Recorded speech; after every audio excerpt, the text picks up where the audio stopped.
الحمد للہ رب العالمین والصلاة والسلام علی نبینا محمد وعلی آلہ وصحبہ اجمعین، اما بعد۔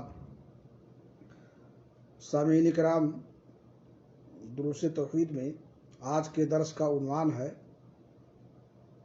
جہاں غیر اللہ کے نام پر ذبح کیا جاتا ہو وہاں اللہ کے نام پر ذبح کرنا جائز نہیں۔ اس عنوان سے یہ بیان کرنا مقصود ہے کہ جس جگہ غیر اللہ کے نام پر جانور ذبح کیے جاتے ہوں وہاں یا اس کے قرب و جوار میں اللہ کے نام پر جانور ذبح کرنا بھی جائز نہیں، کیونکہ اس طرح غیر اللہ کے لیے ذبح کرنے والوں کے ساتھ مشابہت اور اشتراک ہو جاتا ہے۔ مثلا مشرکین کی نظر میں کوئی جگہ قابل تعظیم ہو یا کوئی قبر وغیرہ جہاں صاحب قبر کے تقرب کی نیت سے جانور ذبح کیے جاتے ہوں، کسی موحد مسلمان کے لیے ایسی جگہ پر جانور ذبح کرنا جائز نہیں، اگرچہ وہ ذبیحہ اللہ تعالیٰ کے لیے ہی کیوں نہ ہو، کیونکہ اس طرح اس جگہ کی تعظیم میں ان مشرکین سے مشابہت ہو جاتی ہے جو ان مقامات پر غیر اللہ کے لیے مختلف عبادات بجا لاتے ہیں۔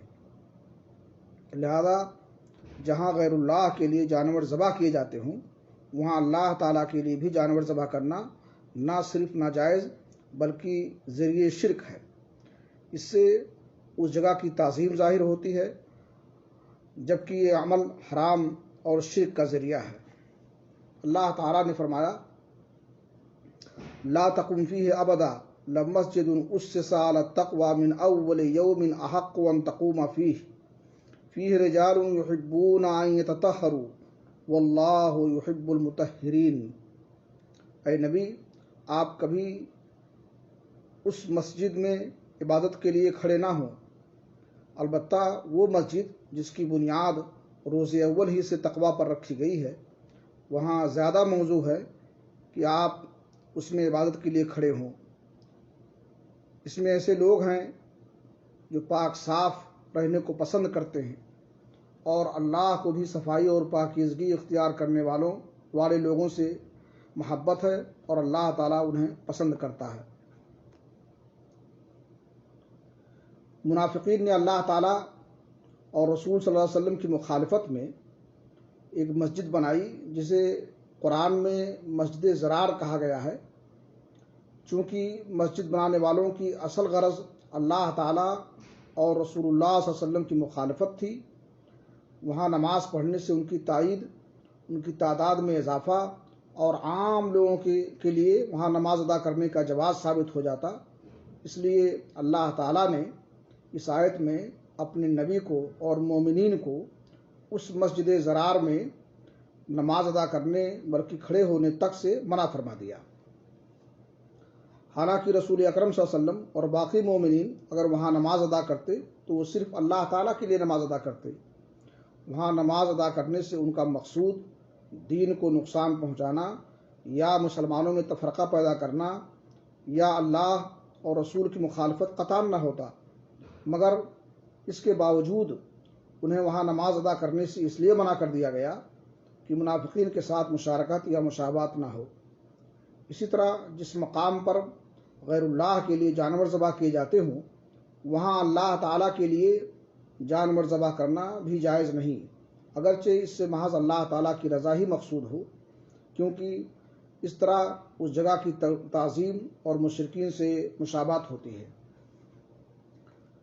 ثابت بن ضحاک رضی اللہ تعالیٰ عنہ سے روایت ہے، انہوں نے کہا کہ نذر رجل ان یذبح ابلا ببوانا فسأل النبی صلی اللہ علیہ وسلم وقال هل كان فيها وثن من اوثان الجاہلیہ يعبد؟ قالوا لا۔ قال فهل كان فيها عید من اعیادهم؟ قالوا لا۔ وقال رسول اللہ صلی اللہ علیہ وسلم اوف بنذرك فإنه لا وفاء لنذر في معصیۃ اللہ ولا فيما لا يملك ابن آدم۔ ایک آدمی نے بوانا کے مقام پر اونٹ ذبح کرنے کی نظر مانی۔ اس نے اس کے متعلق نبی اکرم صلی اللہ علیہ وسلم سے دریافت کیا تو آپ نے فرمایا کیا وہاں دور جاہلیت کے کسی بت کی پوجا ہوتی تھی؟ صحابہ نے کہا نہیں۔ آپ نے مزید پوچھا کیا وہاں مشرکین کا کوئی تیوہار ہوتا تھا؟ صحابہ نے کہا نہیں۔ آپ نے فرمایا تم اپنی نظر پوری کر لو، یاد رکھو کہ جو نظر اللہ تعالیٰ کی نافرمانی کے متعلق ہو یا انسان کے تصرف و اختیار میں نہ ہو اسے پورا کرنا ہرگز جائز نہیں۔